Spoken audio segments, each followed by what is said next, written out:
जीत ले हम सारी दुनिया। बीच हमें आज बोने दो, रोज उसे थोड़ा बढ़ने दो।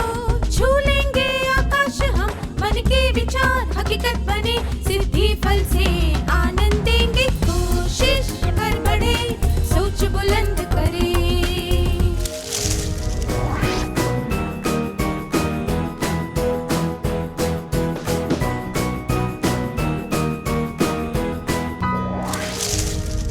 नमस्ते छात्रों, आप सबसे फिर से मिलकर खुशी हुई। क्या हम आज की शुरुआत एक कहानी से करें? साहिल की मां बीमार थी और उसके पापा घर पर नहीं थे। वह नाश्ते में पराठे बना रहा था।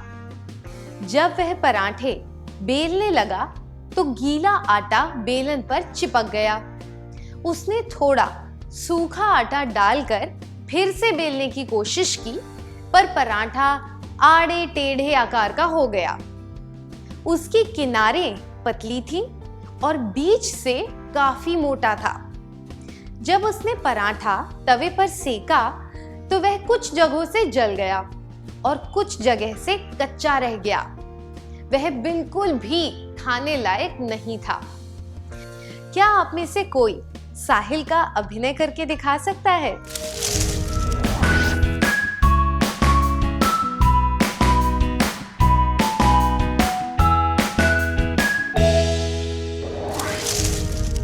धन्यवाद। क्या आपने कभी पराठे बनाए हैं?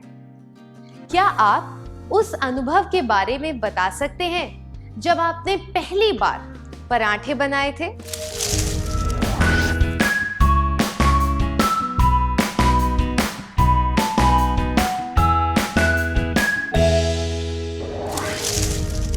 धन्यवाद। साहिल ठीक से पराठा क्यों नहीं बना पाया? साहिल ने आटे के गोले पर ठीक से सूखा आटा नहीं लगाया था। अगर आप गोले के चारों तरफ अच्छी तरह सूखा आटा ना लगाएं तो आटा बेलन से चिपक जाता है। आटे के गोले पर अच्छी तरह आटा लगाने से कोई परेशानी नहीं होती और समय भी बचता है। क्या आपने कभी बगुले को मछली पकड़ने का इंतजार करते हुए देखा है? वह पानी में खड़े होकर नीचे की ओर ताकता रहता है। वह छोटी छोटी मछलियों को जाने देता है और जैसे ही कोई बड़ी मछली दिखती है वह उसे चोंच से पकड़ लेता है। तो हम कह सकते हैं कि धैर्य का मतलब है अपना लक्ष्य प्राप्त करने के लिए उचित समय का इंतजार करना। एक इल्ली को तितली का रूप तभी मिलता है जब वह अपने कवच में निश्चित समय तक रहती है। अगर वह समय से पहले कवच को तोड़कर बाहर निकल आए तो उसमें जिंदा रहने की पूरी ताकत नहीं होगी। धैर्य का मतलब है काम को सही समय पर ही करना। आइए एक और परिस्थिति पर ध्यान देते हैं। मीना और राधा ने मिलकर एक रंगोली प्रतियोगिता में भाग लिया। मीना को जल्दी जल्दी काम करने की आदत थी। मीना के मुकाबले राधा थोड़ी धीमी गति से काम करती थी। वह अपने हिसाब से पूरा समय लगाकर काम करती थी।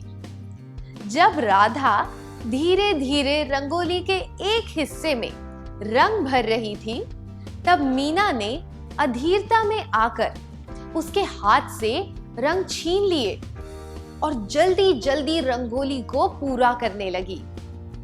जल्दबाजी में मीना के हाथ से रंगों का डिब्बा छूट गया और सारे रंग रंगोली पर बिखर गए।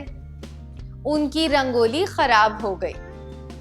क्या आप दोनों स्वेच्छा से इस दृश्य का अभिनय करके दिखा सकते हैं?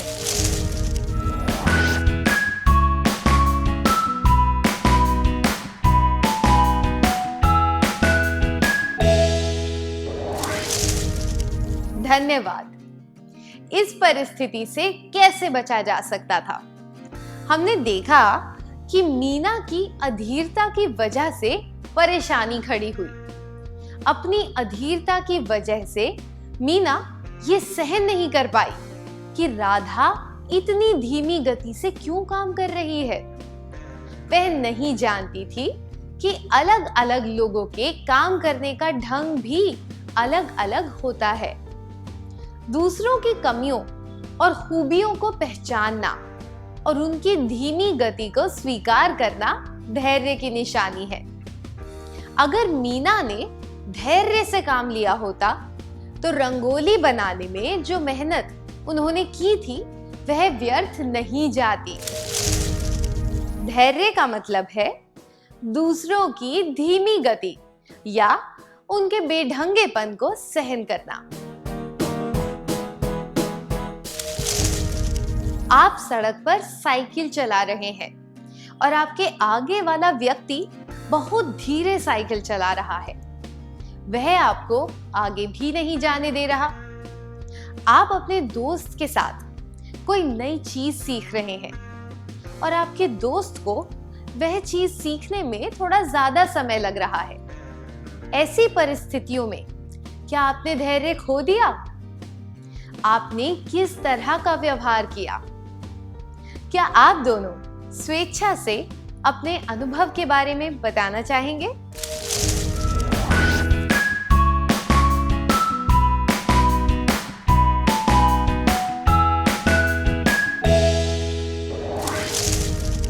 अपने अनुभवों के बारे में खुलकर बताने के लिए धन्यवाद। गोपी अपने दोस्तों के साथ बाहर खेलने जा रहा था। उसका भाई चाहता था कि खेलने के बाद वह उनकी दादी के लिए कंप्यूटर पर कुछ भजन चला दे। उनका कंप्यूटर नया था, इसलिए गोपी का भाई उसे अच्छी तरह सीडी प्लेयर चलाना सिखा रहा था। गोपी का ध्यान खेल में लगा हुआ था।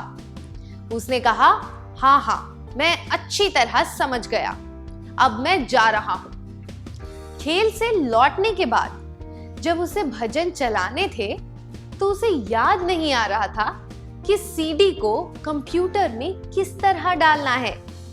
उसने सीडी को सही जगह पर लगाने के लिए बहुत जोर लगाया, जिस वजह से कंप्यूटर का सीडी प्लेयर टूट गया। ऐसा क्यों हुआ? गोपी सीडी प्लेयर को बिगाड़ना चाहता था। गोपी में निर्देश सुनने का धैर्य नहीं था। गोपी को भजन की जगह कोई और सीडी चलानी थी।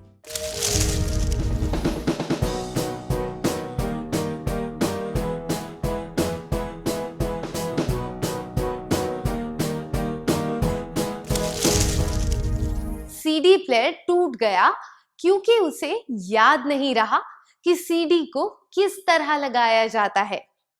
उसे लगा कि जोर लगाने से सीडी सही जगह पर टिक जाएगी, पर जो काम बड़े आहिस्ता से करना चाहिए वही काम उसने ताकत लगाकर किया, जिस वजह से सीडी प्लेयर टूट गया। यह सब गोपी की अधीरता की वजह से हुआ। अगर उसने अजय के निर्देश ध्यान से सुने होते और उसके अनुसार काम किया होता तो ऐसा कभी नहीं होता। धैर्य का मतलब है बात को ध्यान से सुनना और समझना। आइए अब एक और परिस्थिति के बारे में सुनते हैं।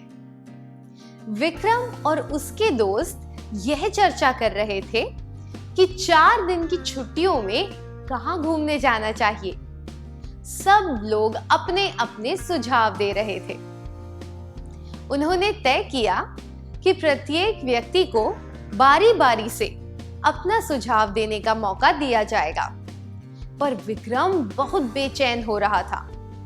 वह चाहता था कि तुरंत कोई फैसला ले लिया जाए। क्या आप तीनों यहाँ स्वेच्छा से आकर इस दृश्य का अभिनय करके दिखा सकते हैं?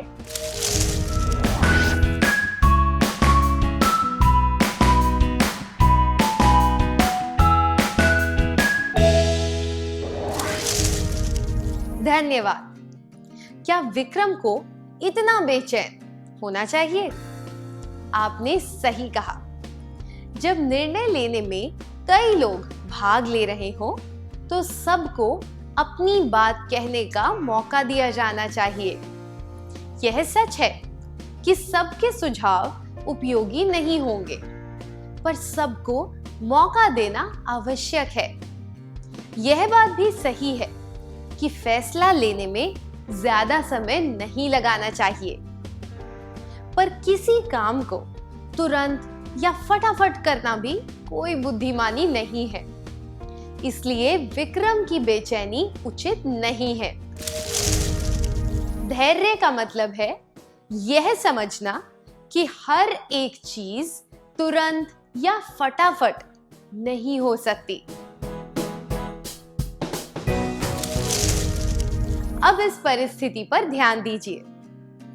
अंजू कुछ दिनों के लिए अपने गांव से बाहर गई थी और वह स्कूल नहीं जा पाई।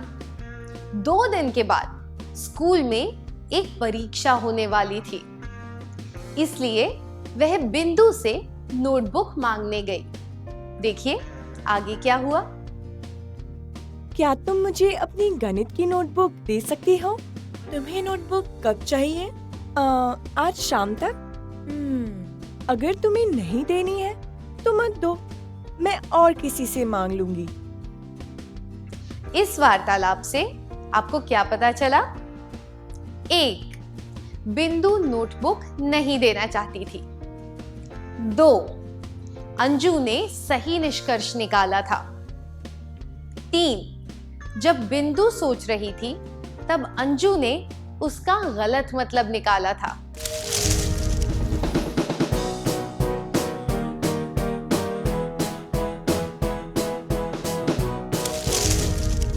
दो दिनों बाद परीक्षा थी, इसलिए नोटबुक देने से पहले बिंदु का विचार करना स्वाभाविक था।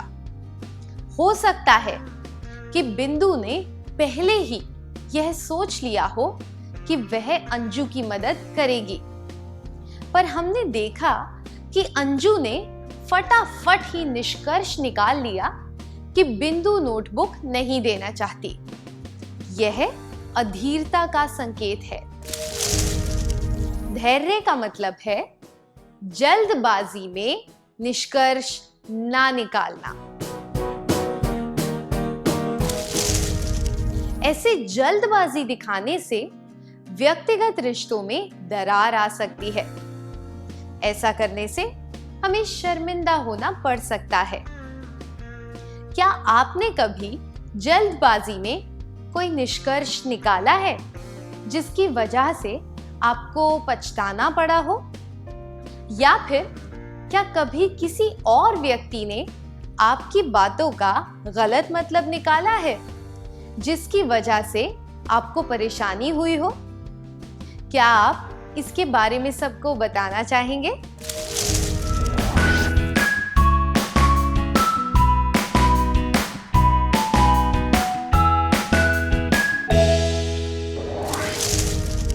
अपने अनुभव बताने के लिए शुक्रिया।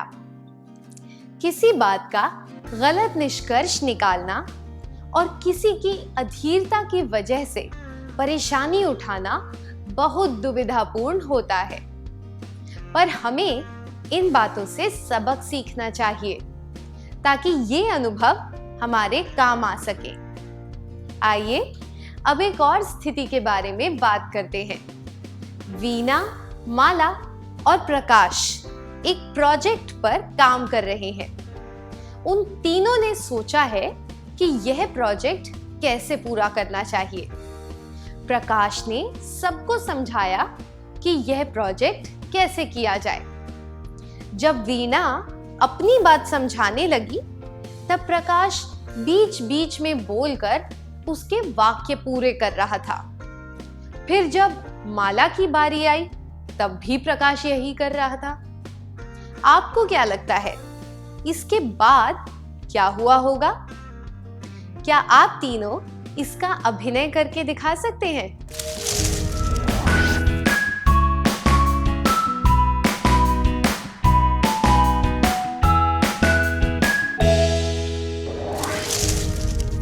धन्यवाद, बहुत अच्छा अभिनय था।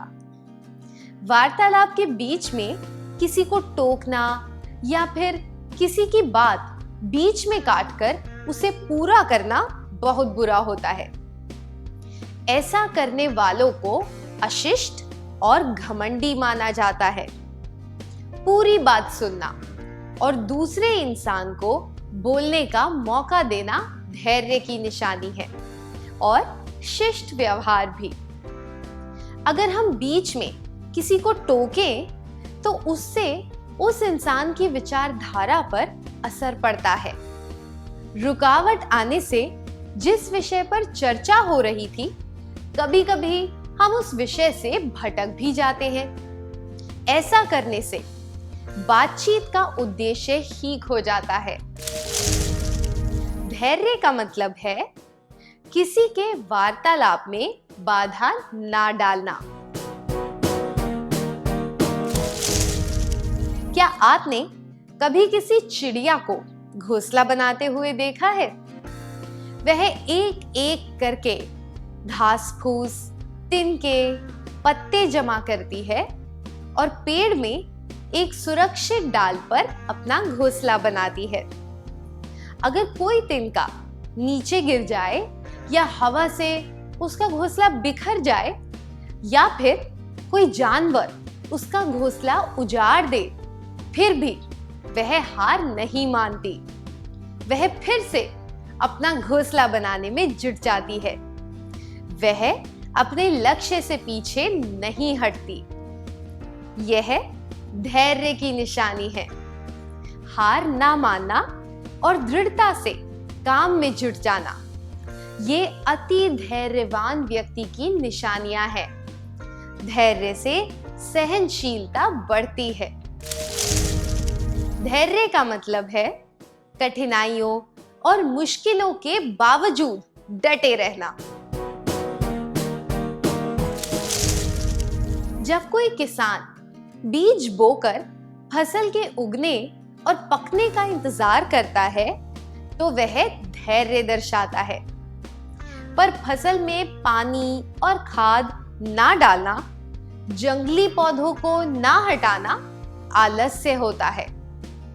यह भाव इस कथन में बहुत अच्छी तरह बताया गया है। धैर्य का मतलब है इंतजार करना। इंतजार का मतलब यह नहीं है कि हम फालतू बैठे रहें। यह आलस्य होता है। जब राह कठिन हो तब धीरे धीरे आगे बढ़ते रहना, यही धैर्य है। उदाहरण के लिए, आप एक फुटबॉल प्रतियोगिता में खेलने जा रहे हैं। आप पहले मैच में हार गए। आप क्या करेंगे? आप ज्यादा अभ्यास करेंगे ताकि आप अपनी योग्यता सुधार सकें, या फिर आप बैठे बैठे इंतजार करेंगे कि आपकी किस्मत बदलेगी और आपको कोई ना कोई मौका जरूर मिलेगा, या फिर आप आयोजकों से निवेदन करेंगे कि वह मैच फिर से खेला जाए ताकि इस बार आपको जीतने का मौका मिल सके।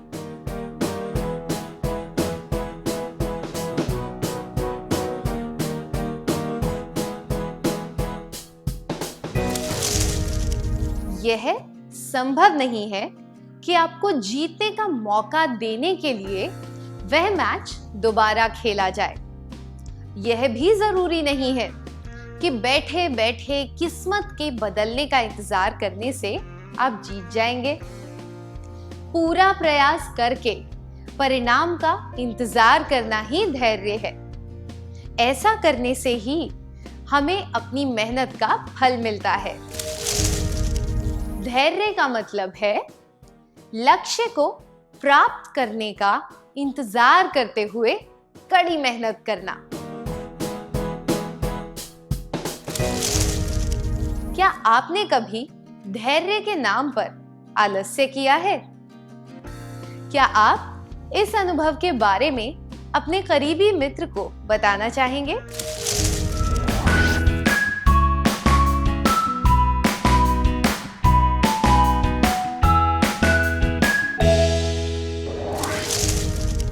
धन्यवाद। यह सराहनीय है कि आपने अपनी बात खुलकर बताई। आइए एक और परिस्थिति के बारे में चर्चा करते हैं। यह कहानी एल्बर्ट नामक एक लड़के की है। वह 4 साल की उम्र तक बोल नहीं पाता था और 7 साल की उम्र तक पढ़ नहीं पाता था। उसके माता पिता को लगता था कि वह आम बच्चों जैसा नहीं है। उसकी एक शिक्षिका उसे मंदबुद्धि, असामाजिक और सपनों में खोए रहने वाला कहती थी। उसने पूरा प्रयास किया कि वह इन सब बातों से बाहर निकल सके। उसे स्कूल से निकाल दिया गया और उसे पॉलिटेक्निक स्कूल में भी दाखिला नहीं मिला। इसके बावजूद उसने बोलना और पढ़ना सीखा और थोड़ा बहुत गणित भी सीखा। आपको क्या लगता है, उसकी सफलता के पीछे क्या कारण रहा होगा?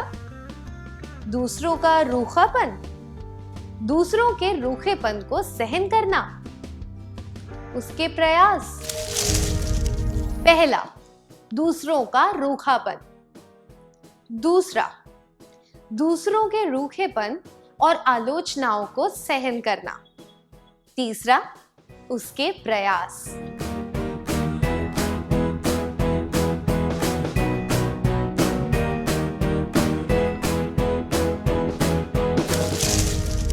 उसके प्रयासों से उसे काफी मदद मिली, पर सबसे ज्यादा मदद उसे इस बात से मिली कि उसने दूसरों के रूखे व्यवहार को और उनकी आलोचनाओं को सहन कर लिया। आलोचना और रूखापन सहन करने के लिए बहुत धैर्य चाहिए। जीवन में हमें लगातार संघर्ष करते रहना पड़ता है। धैर्य से हम सारी बाधाओं को पार कर सकते हैं। धैर्य का मतलब है आलोचना और रूखेपन पर विजय पाना। गौर करने वाली बात यह है कि वह बच्चा और कोई नहीं बल्कि महान वैज्ञानिक एल्बर्ट आइंस्टाइन था। दुनिया के सबसे बुद्धिमान व्यक्तियों में उनका नाम लिया जाता है। धैर्य से हम कितना कुछ हासिल कर सकते हैं, है ना? क्या आप ऐसे किसी व्यक्ति से मिले हैं जिसमें बहुत धैर्य हो और इस वजह से आप उनसे प्रभावित हुए हो? क्या आप इस अनुभव के बारे में सबको बताना चाहेंगे?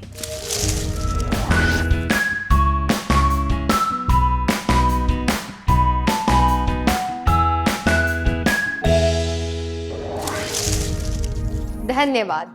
सच में इस उदाहरण से सबको प्रेरणा मिली है।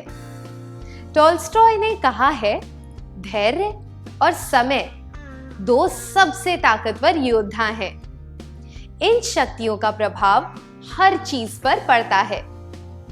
धैर्य और समय 2 सबसे ताकतवर योद्धा हैं। मैं दोहराती हूं, धैर्य और समय 2 सबसे ताकतवर योद्धा हैं। हमने देखा कि धैर्य का क्या मतलब होता है।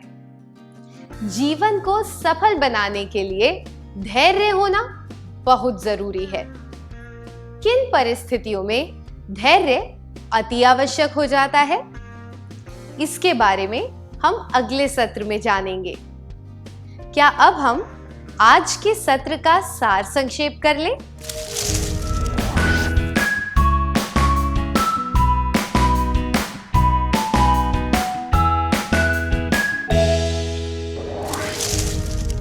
धैर्य का मतलब है हर एक काम को उचित समय पर करना, दूसरों की धीमी गति या उनके बेढंगेपन को सहन करना, बात को ध्यान से सुनना और समझना, यह समझना कि हर एक चीज तुरंत या फटाफट नहीं हो सकती।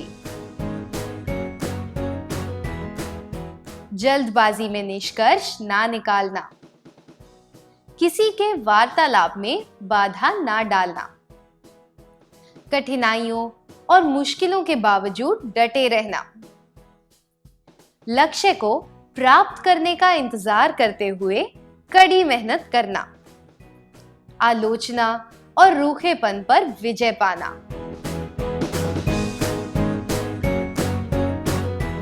इतनी अच्छी तरह सार संक्षेप करने के लिए धन्यवाद। क्या अब हम थोड़ा गृह कार्य लिख लें ताकि ये बातें हमें अच्छी तरह याद रहे?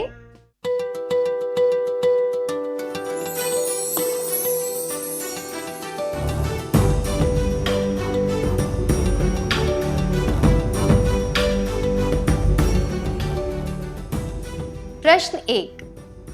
जिला स्तरीय फुटबॉल प्रतियोगिता के लिए स्कूल की टीम का चुनाव होने वाला है।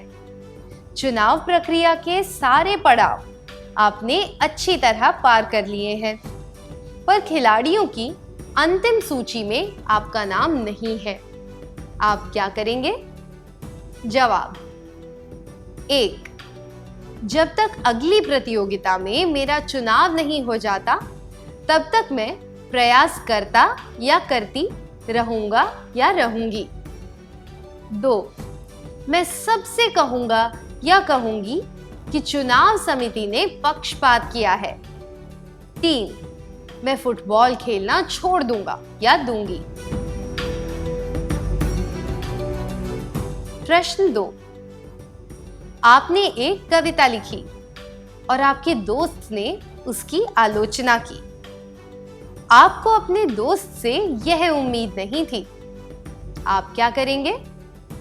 जवाब: 1। मैं कहूंगा या कहूंगी तुम चुप रहो, तुम्हें कविताओं के बारे में कोई जानकारी नहीं है। 2। मैं कहूंगा या कहूंगी तुम कविता की 2 पंक्तियां भी नहीं लिख सकते, इसलिए तुम्हें मुझसे ईर्ष्या हो रही है। 3। मैं उसकी बातें ध्यान से सुनूंगा या सुनूंगी।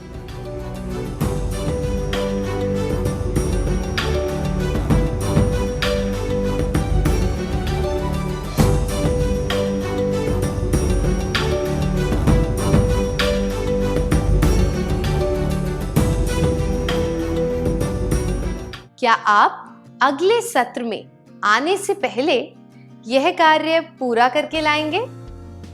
तब तक के लिए अलविदा।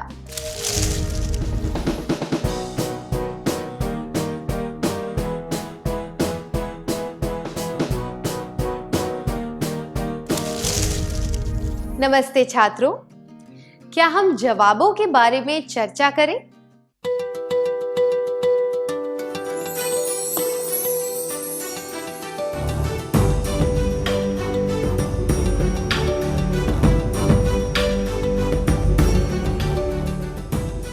प्रश्न 1। जिला स्तरीय फुटबॉल प्रतियोगिता के लिए स्कूल की टीम का चुनाव होने वाला है। चुनाव प्रक्रिया के सारे पड़ाव आपने अच्छी तरह पार कर लिए हैं, पर खिलाड़ियों की अंतिम सूची में आपका नाम नहीं है। आप क्या करेंगे?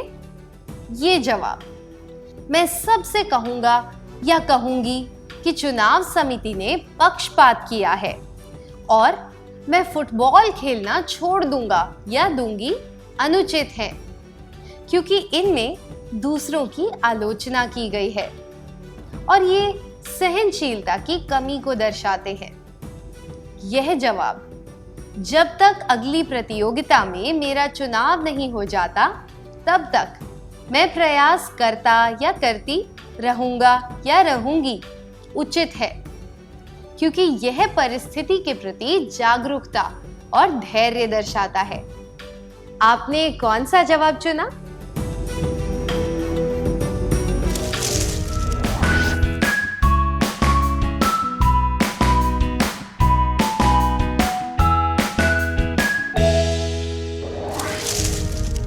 प्रश्न 2। आपने एक कविता लिखी और आपके दोस्त ने उसकी आलोचना की। आपको अपने दोस्त से यह उम्मीद नहीं थी। आप क्या करेंगे?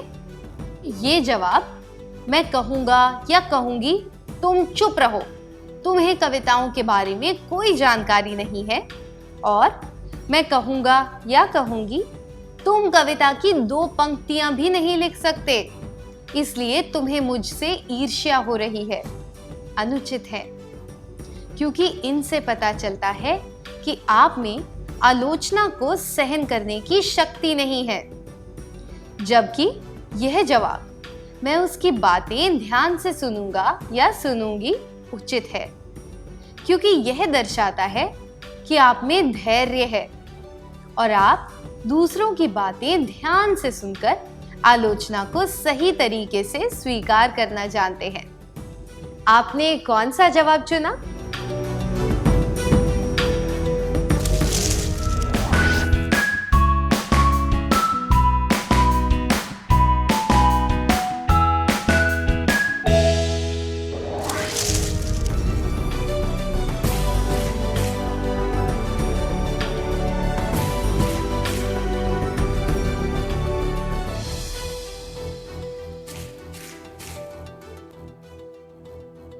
जिन छात्रों ने सही जवाब चुने थे, उन्हें बधाई हो।